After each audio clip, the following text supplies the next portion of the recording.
Hello and welcome to the KC Show. I'm Kim Chexnayder. This week in Kansas City, we have a special guest, Mr. Ken Carter. In 2005, there was a movie made about his life as a basketball coach where he was played by Samuel L. Jackson. In 1999, he came into the media after he benched his entire high school basketball team, who was undefeated because they had poor academic standings and they did not have the grades. So because of this, today he's here in Kansas City and we're joined by him. So let's give him a warm welcome. Thank you so very much. Okay, well thanks for sitting down and talking to us and kind of letting us kind of get a chance to know you. So let's start out. Why exactly are you here in Kansas City? Well, I've always been a Kansas City fan before many of you guys were born.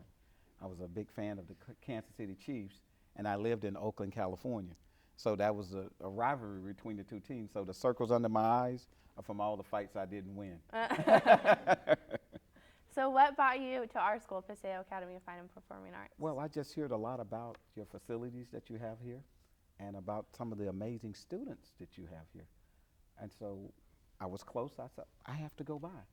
And I was impressed just hearing some of the things that other people are saying about this facility and about the school and the community. And once I got here, I can now go back and verify that they were correct. Good job. Well, good. Well, I'm glad. I think we're all glad that you're here and that you've been hearing such good things about us. Thank you.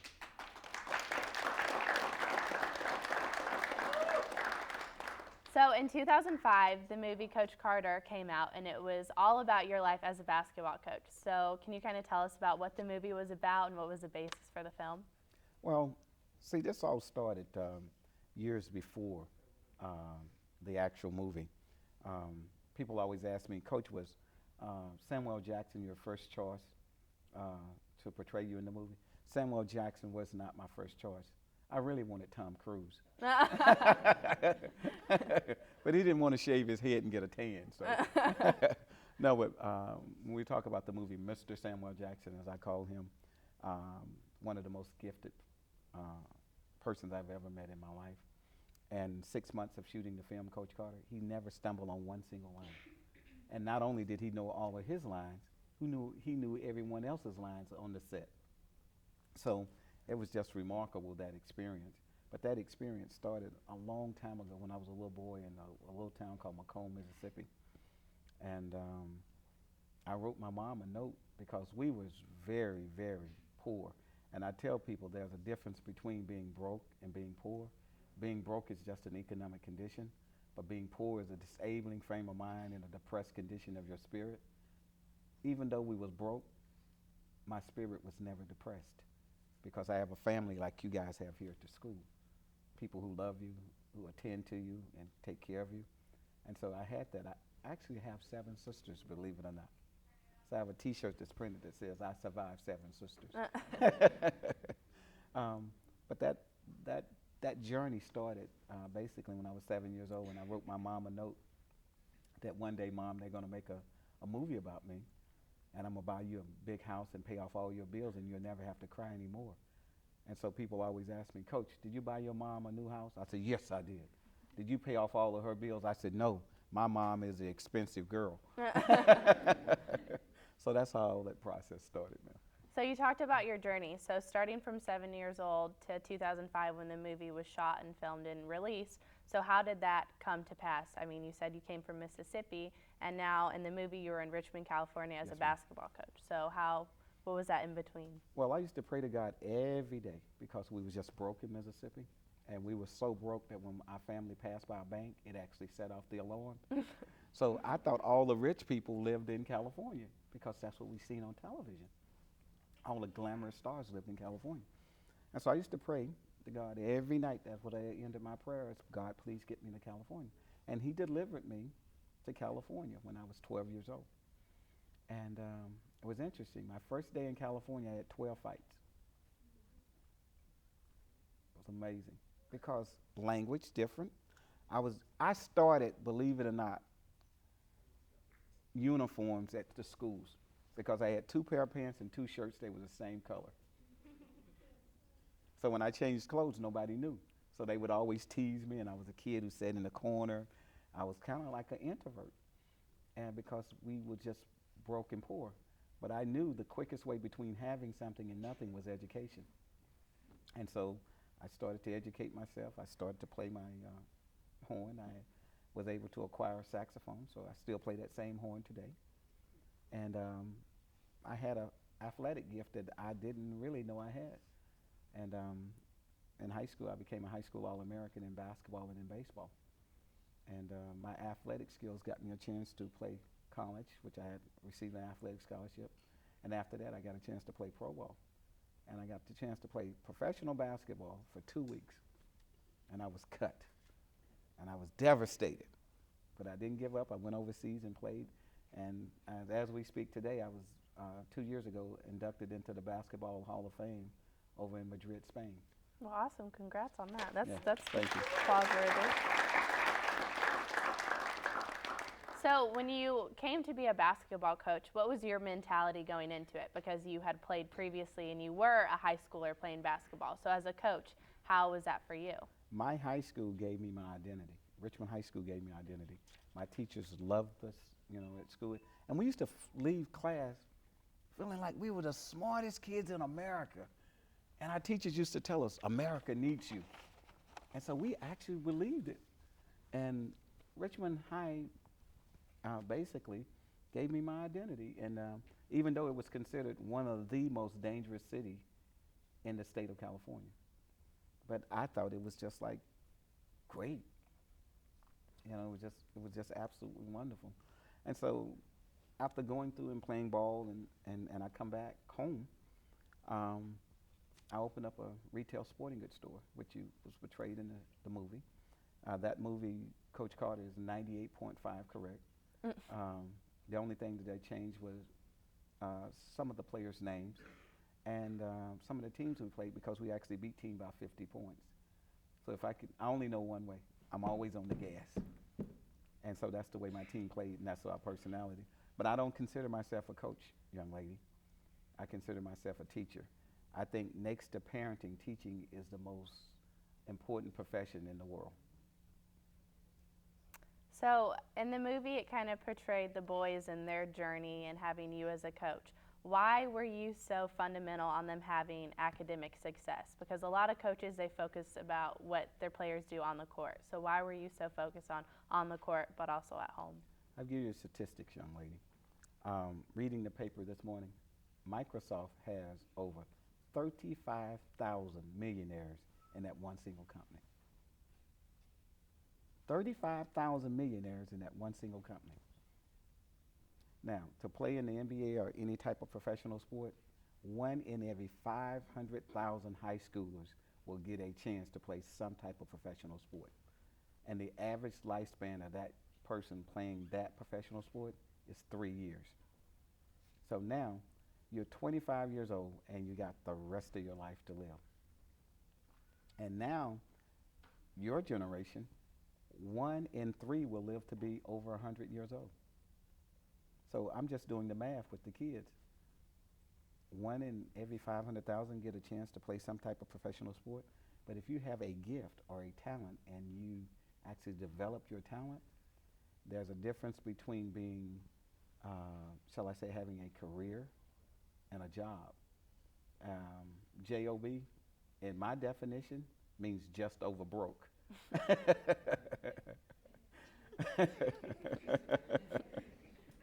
That's what I think. It's 2 definitions, just over broke and jumping out of bed. Because if you have a job, that's what you do. If you have a career, you enjoy coming to work. You understand?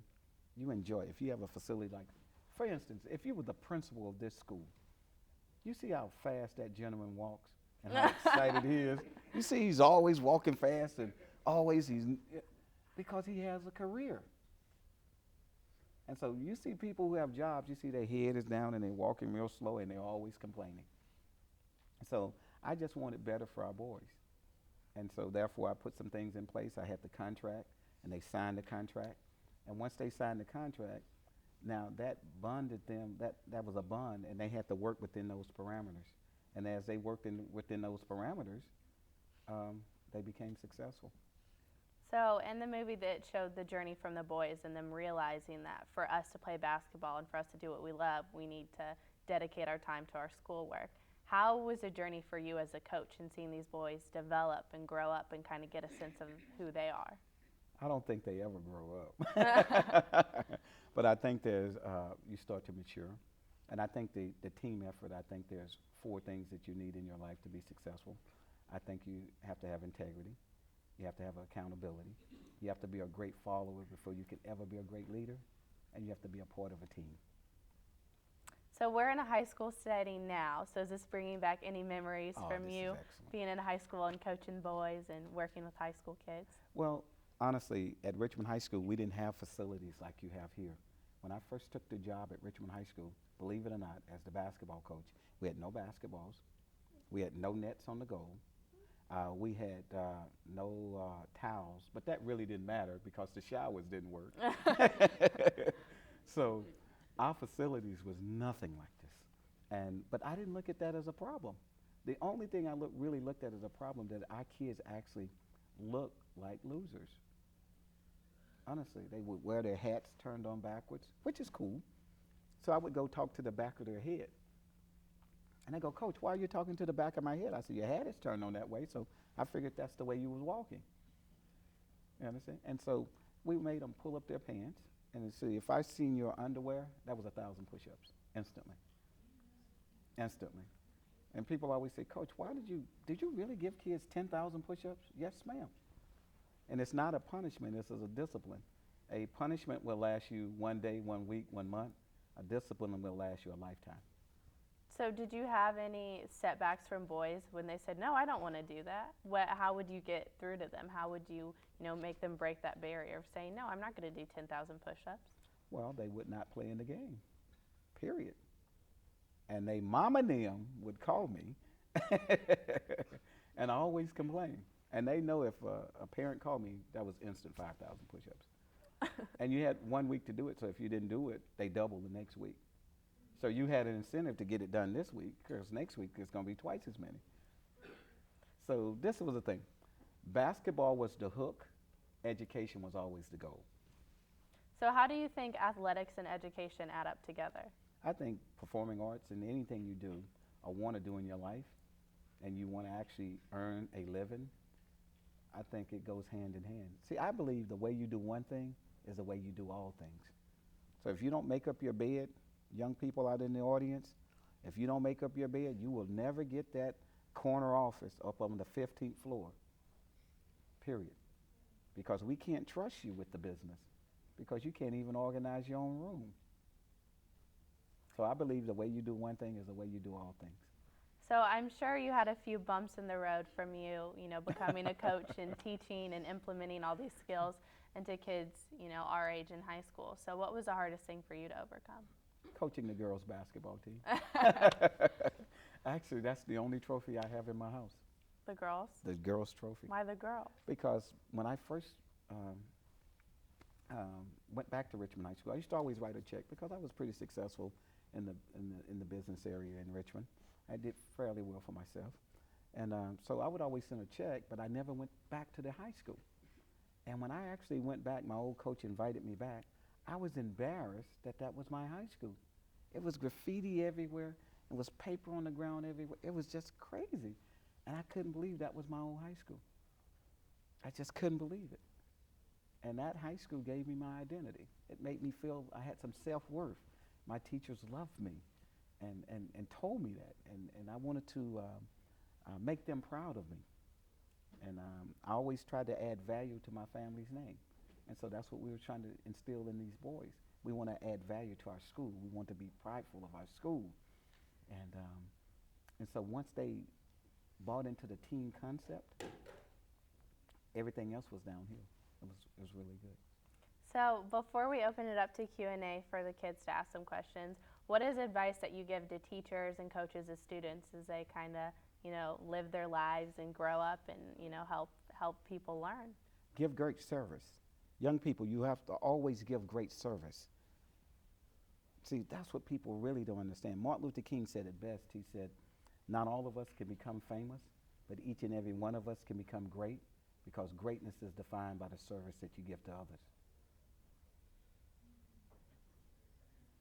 All right, so with that, we're going to open it up to you guys and do a little Q&A if you guys have any questions for Coach Carter.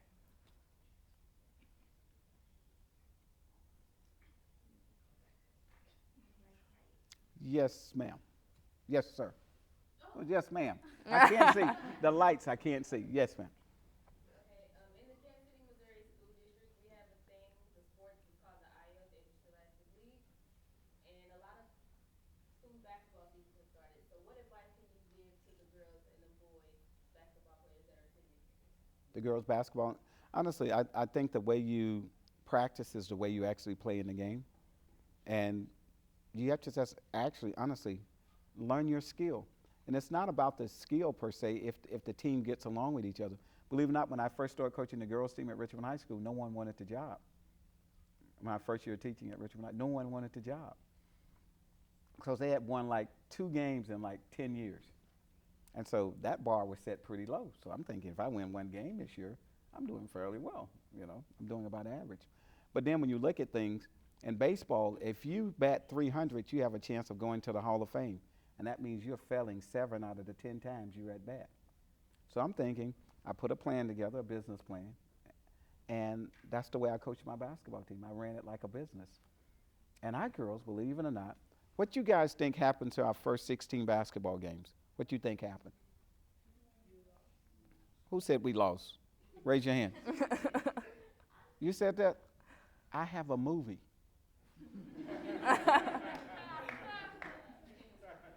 Now, we was able to win the games, and it was real funny. Win the championship game, and my point guard wouldn't pass the ball to my leading scorer, because I was prepared. I have 7 sisters. And so I looked at the young lady. I said, how come you won't pass the ball? She said, Coach, I can't stand her. I'm going, what? Win the state champ? Coach, I can't stand her. I said, why? She wore a red dress, and I wore mine. But see, I have 7 sisters. I understand that. Most males wouldn't, right? No. See, I understand that. I have 7 sisters. So these things that you're learning at school now are preparing you for things that's going to happen to you at life. So I understood it. I said, young ladies, gather around. I said, there's a sale at the mall. I said, after we win this game, I'm going to take everybody shopping. We won that game by 10 points. Yes, ma'am. How much money did you make off of the movie? Do you know, a lot of people ask me that all the time. How much money did I make from the movie? You notice that movie is named after me, right? You notice the soundtrack was #1. You notice that the movie was #1. Let me tell you, what happens to a check? I'm going to ask you this. What happens to a check when you endorse it and you don't quite have enough money in the bank, but you write the check anyway? You go in debt, and when it gets to the bank, what happens? It'll be declined, and they call it a bounce check, right? Well, when I endorsed my check and I deposited into the bank bounced.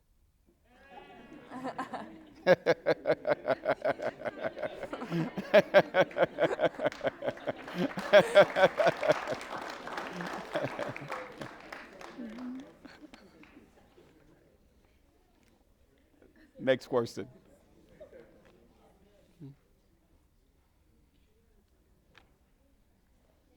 Yes, ma'am. Where do you currently live? Currently, I'm living in a little town called Moreland, Texas, and this is my next journey in life. Believe it or not, I'm opening up a school. It's called the Coach Carter Impact Academy. But listen to this. We go to school 12 hours a day. Yes, ma'am. We have dorms on campus. 64 kids will actually live on campus. Every kid plays about 7 games of chess every day. We keep a score. And at the end of the month, the winner gets to play me. And if that kid wins, the entire school gets to go to any sporting event in Central Texas on me, and that kid wins $500. Right? So to date, with all our camps and things of that nature, kids challenge me, I haven't lost. See, I put the pressure on myself because I love winning. I'm a competitor, so I love to compete. But looking at this school here, I have a lot of work to do, because looking at this facility here, Man, I thought I had completed my job, but I got a lot of work to do when I get back home. Yes, ma'am. Who inspired me? Jesus Christ.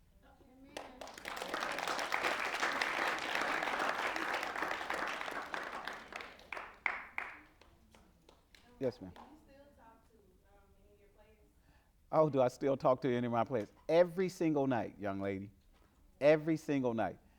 Our family, when I was talking about family and team, the actors in the movie, I talk to them every night. They're friends still, because we became a really close-knit family during the movie. And so, yes, ma'am, I talk to those guys every single night.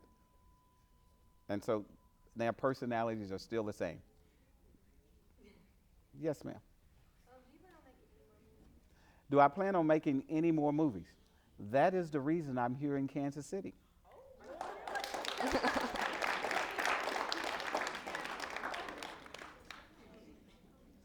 Yes, sir. Have I ever considered coaching? I've had some college offers for jobs, but see, they're jobs, they're not careers. And the pros also. But I won't take the next time you see me on the sideline coaching, I'll be coaching my junior high school team for my school. Yes, sir. Can you, oh, you said you had one more question? Yes, sir. Preferably, would you ever, if this school has sports, would you coach here? You know what? This school don't need any sports, I don't think. You guys have enough. Do you think so? Well, you know what? I tell you what. Young people are the way of changing things. So I just think if you work on your craft and you're really dedicated to it, I don't think you're going to have time to play sports. Because you're competing against people from all over the world. So I don't know if you'll have a chance to play sports. Yes. Can you elaborate more about the movie you here to do? I'll do that after we get through with that. We'll talk a little bit more about the movie. But yes. And we may have an opportunity for some of you guys to be a part of the movie. Yes. Yes, ma'am.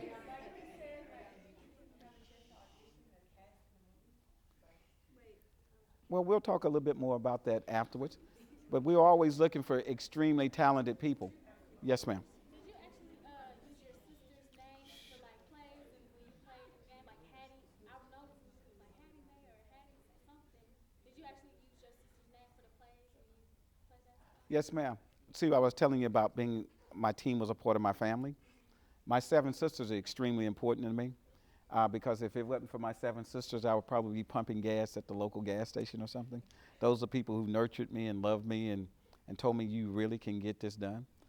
So yeah, they are part of my family, my basketball family. And my sisters are more famous than I am in town because of their plays. Yes. So you talking about Hetty Jean? I had a sister named Hetty Jean. That was an out of bounds play. And see, my plays was named after my sisters and their personalities. So when teams used to come scout us, they used to go, he's just calling out ladies' names. And the boys knew what to do. So yes, my sisters that's how I implemented my family into our team by using my sisters' names. Yes, sir. Yes, Coach. In watching the movie and speaking for myself and not knowing if some of the kids may not have seen it, could you tell us if any of your players went on to play professionally? And also, are any of your players at this time, do they have anything to do with basketball or is any of those players formerly coaches now? It's funny. Great question. We'll start with the second part of that question first.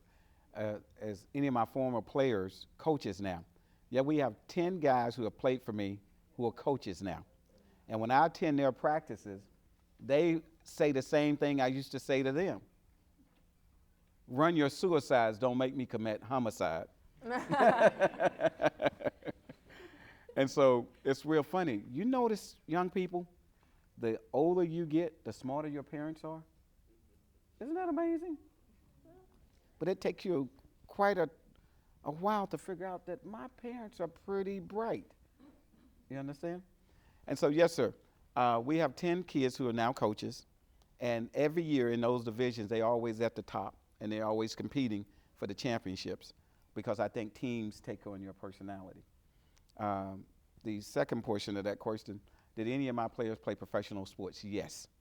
We had several players play professional sports, 2 in basketball, and we had 4 guys play professional football because we played so tough and was so rugged when we played basketball. The kids who have never played football actually ended up playing professional football. It was amazing. Their agility and their skills were so great that they got a chance to play professional football. Junior Battle was one of the main characters in the movie. He was the starting tight end for the Oakland Raiders for 6 years. And he was not even a football player. He was a basketball player. And we turned him to a football player. But God blessed him to be a football. Everyone else in his family was like 5'6", 5'7". He's 6'8", 245 pounds. And his mother still called him, "That's my baby." I used to tell him, after 5 feet, no more baby. Okay. Well, once again, I think we are out of time for questions. But once again, let's go ahead and thank Coach Carter for joining us today. Thank you so much. Before we go, this young lady was singing earlier a song. Do we have a microphone? I just like people who have talent. Young lady, would you come? I don't know your name. Would you come up and sing that song you were singing earlier? Do we have a microphone? Here, you can use my microphone. She was absolutely excellent. She's talented. Tell the world who you are, young lady. My name is Tatiana Williams. Mrs. Williams, would you please sing that song for us, please? Just a verse before we close. Yeah. What song are you going to sing? I Will Always Love You by Whitney Houston. By who? Whitney Houston. By who? Whitney Houston. Yes, ma'am. Let's get it done. If I should stay, I will only be in your way. So I'll go, but I know I'll think of you every step of the way. And I will always love you. I will always love you. Good job. Now, next time I come, I'm going to sing a solo. You understand? And this is my definition of a solo for Coach Carter. I sing so low that you can't hear me. All right, I'm Kim Chexnayder, and thanks for joining us on the KC Show. We'll see you next time. Thank you very much. Thank you so much.